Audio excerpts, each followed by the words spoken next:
सत्तो Baba Saheb doctor Bhimrao Ambedkar अमर रहे, अमर रहे, अमर रहे। तथागत बुद्ध की करुणा हो, करुणा हो, करुणा हो।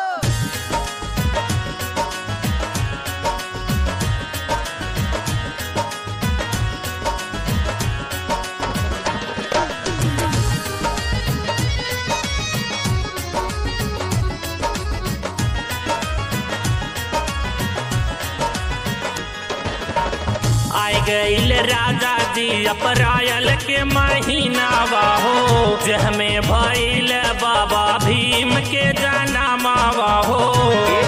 तनी सुनी ना। अब सजाइली घरवा दुआरवा अपने बाबा भीम जी के, अब सजाइली घरवा दुआरवा अपने बाबा भीम जी के।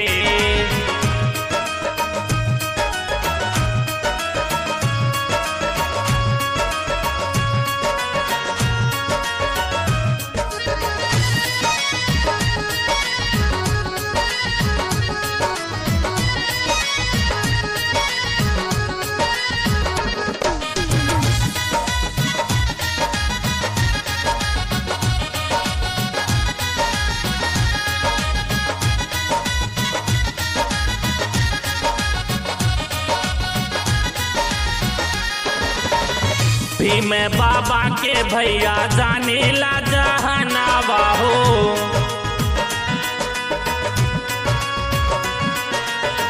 भारत देशवा के लिखल विधानावा हो। Presented by Agnihotri production. पूरा सृष्टि करे दिल से गुण गनावा अपने बाबा भीम जी के, पूरा सृष्टि करे दिल से गुण गनावा अपने बाबा भीम जी के।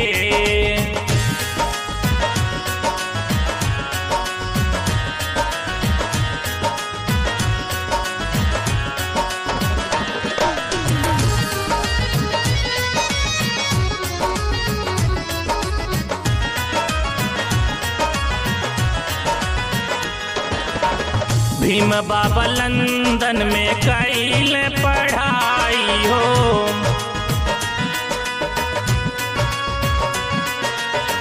छुआछूत भेद भाव देहल मिटाई हो।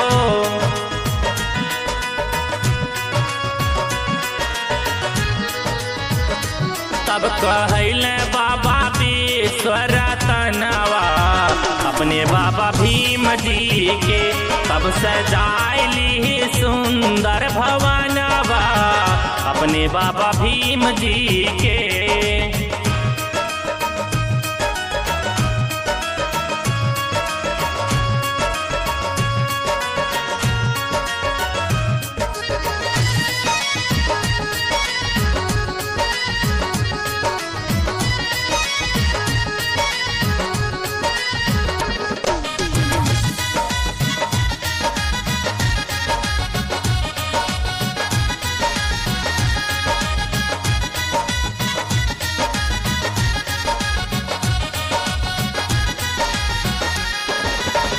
दिलीप बौद्ध कहे सुना दिवासी हो,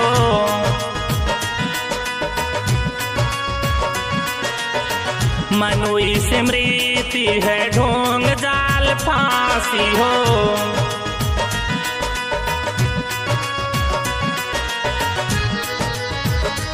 दिलीप गावल भीम के बयानावा अपने बाबा भीम जी के, दिलीप गावल भीम के बयानावा अपने बाबा भीम जी के।